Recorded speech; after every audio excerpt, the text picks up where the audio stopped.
Ouais, salut, c'est Geoffroy, j'espère que tu vas bien. Je te refais une vidéo, c'est pour toi, c'est pour ton bien-être. Je te fais une suite un petit peu de ce que je t'avais dit la semaine dernière sur le pouvoir de tes pensées, le pouvoir de tes pensées positives et elles influencent sur ton corps. Aujourd'hui, je vais te parler d'imagerie et de visualisation, d'imagerie mentale et de visualisation. Je vais te donner des exemples. Je vais te donner trois exemples, tu vas voir où je veux en venir. Le premier exemple, c'est celui du sportif qui veut gagner un tournoi ou un événement, une compétition. Il va imaginer dans sa tête, tu crois qu'il va imaginer gagner le tournoi? Non. Il va imaginer dans sa tête les efforts qu'il doit réaliser, tout l'entraînement qu'il va réaliser, la programmation de ce qu'il va faire, le travail, les efforts, tu vois, tout ce que ça va lui coûter, la difficulté qu'il va rencontrer. Il ne va pas s'imaginer soulever la coupe, parce qu'en fait, le processus de création, le processus de transformation, il n'est pas comme ça.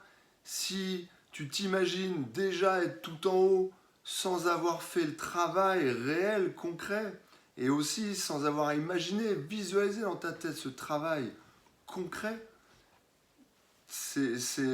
comment dire, c'est à l'opposé et ça crée des frustrations. Je vais te donner un deuxième exemple. Quelqu'un qui a des phobies. Par exemple, j'ai peur des araignées. Tu peux pas changer comme ça, du tout au tout, du jour au lendemain. Le processus de transformation, le processus de création, il prend 21 jours minimum. Et pendant ces 21 jours, celui qui a des phobies, des araignées, il va s'imaginer travailler sa phobie. C'est-à-dire que dans sa tête, dans son mental, il va intégrer les efforts de se rapprocher des araignées, l'acceptation que ça va être dur, que les premiers jours, il va pas être habitué et que la phobie elle va encore être là.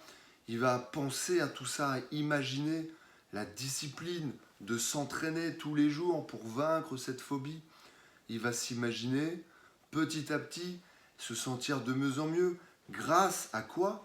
Aux efforts, à la discipline, au travail, à la volonté. Il va s'imaginer petit à petit y arriver.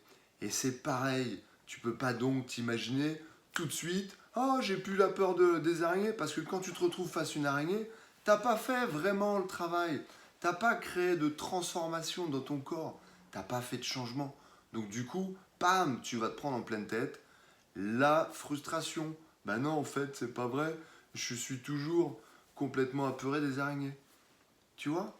Je vais te donner un troisième exemple. Quelqu'un qui veut maigrir, quelqu'un qui est gros ou qui a des problèmes d'obésité et qui veut maigrir. Il va pas s'imaginer comme ça dans sa tête tout de suite être maigre. Parce que quand il va se regarder dans le miroir, ben, il va avoir la frustration. Il va avoir installé dans son mental, dans son imagination, dans sa visualisation, je suis maigre. Et puis quand il va se regarder, bam! La déception de fou, la frustration. Tu vois, il va en fait, tu dois en fait t'imaginer ce processus de changement dans ta tête. Imaginer, visualiser les efforts que tu vas réaliser, programmer, visualiser la discipline que tu vas mettre chaque jour, à chaque instant pour atteindre tes objectifs. Imaginer, visualiser ta volonté. Et ça se passe que dans ta tête. Là, je t'ai parlé que d'imagination et d'imagerie mentale. Tu vois derrière moi, ici, j'ai dessiné ce que j'appelle le sablier de la création. Ce qui est en bas, c'est le monde dans lequel nous vivons, c'est le monde matériel, c'est ce qui est créé. Ah, dans ce sens-là, créé. Attends, créé, parce que je suis à l'envers sur moi. Bref. Et le monde d'en haut, c'est le monde de ta tête, c'est le monde du mental, de l'imaginaire, de la visualisation.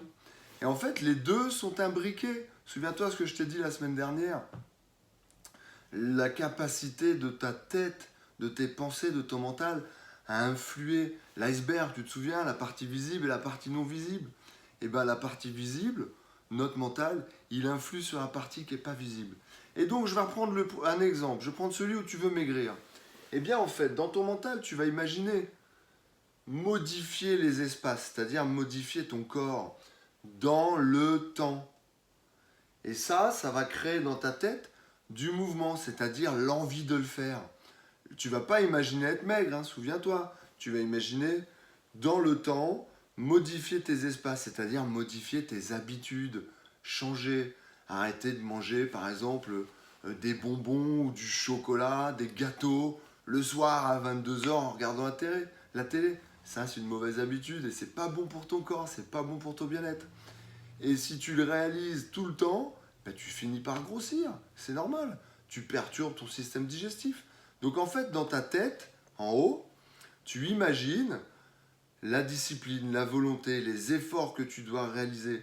Et si tu l'imagines dans le temps, pendant au moins 21 jours, tu vas donc créer du mouvement, regarde, dans le monde réel, le monde physique, le monde matériel.